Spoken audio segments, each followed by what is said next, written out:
days when judges ruled Israel, a famine came upon the land.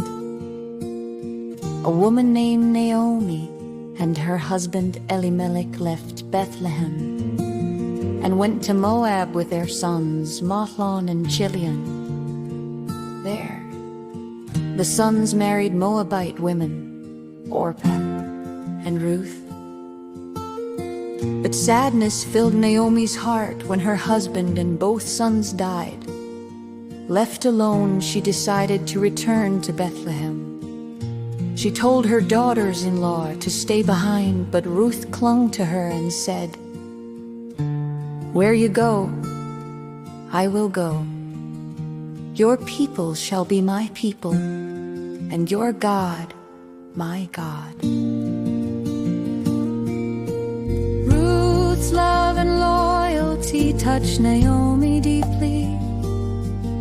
Together they traveled back to Bethlehem, arriving just as the barley harvest began to help Naomi. Ruth went out to gather leftover grain from the fields, a practice allowed for the poor. By God's plan, Ruth found herself in a field owned by Boaz, a kind and respected man from Naomi's family.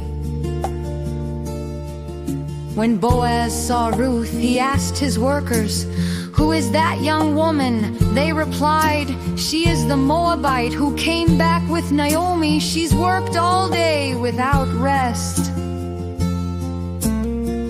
Boaz approached her gently and said, "Don't glean in another field. Stay here, and when you're thirsty, drink from our jars." Ruth bowed and said, "Why are you so kind to me, a foreigner?" Boaz smiled, "I've heard how you cared for Naomi. May the Lord reward you richly for your kindness." From that day, Boaz made sure Ruth was safe and provided for. He told his workers to leave extra grain for her. Ruth gathered so much that Naomi was amazed when she returned home. When Ruth told her the man's name, Naomi exclaimed, "Boaz, he is one of our kinsman redeemers." A redeemer was a family member who could protect the family name and property, sometimes by marriage. Naomi saw God's hand at work. She guided Ruth to continue gleaning in Boaz's field. Boaz admired Ruth's humility and honor, but before he could marry her, he needed to settle matters properly before the elders. Following Naomi's instructions, Ruth approached Boaz one night at the threshing floor. She said, "I am Ruth, your servant. Spread your cloak over me, for you are a redeemer." Boaz replied tenderly, "The Lord bless you. Don't be afraid. I will do all that you ask." The next day, Boaz met the elders and redeemed the property that belonged to Naomi's family. Before all witnesses, he declared, "I have taken Ruth the Moabite as my wife to maintain the family name." The elders blessed them, saying, "May the Lord make Ruth like Rachel and Leah, who built up the house of Israel." The Lord blessed Boaz and Ruth with a son named Obed. Naomi held the child in her arms, her heart full of joy once more. Obed would grow to become the grandfather of King David, from whose line would come Jesus Christ, the Redeemer of all. The story of Ruth and Boaz reminds us that God can turn sorrow into joy and loss into blessing. His faithfulness never fails. loyalty and love. Ruth stayed with Naomi both day and night.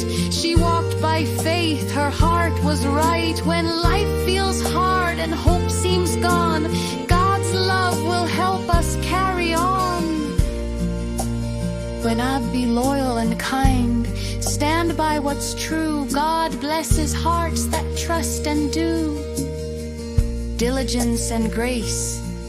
Ruth worked each day with willing hands, gathering grain from Boaz's lands. Her efforts showed what faith can do.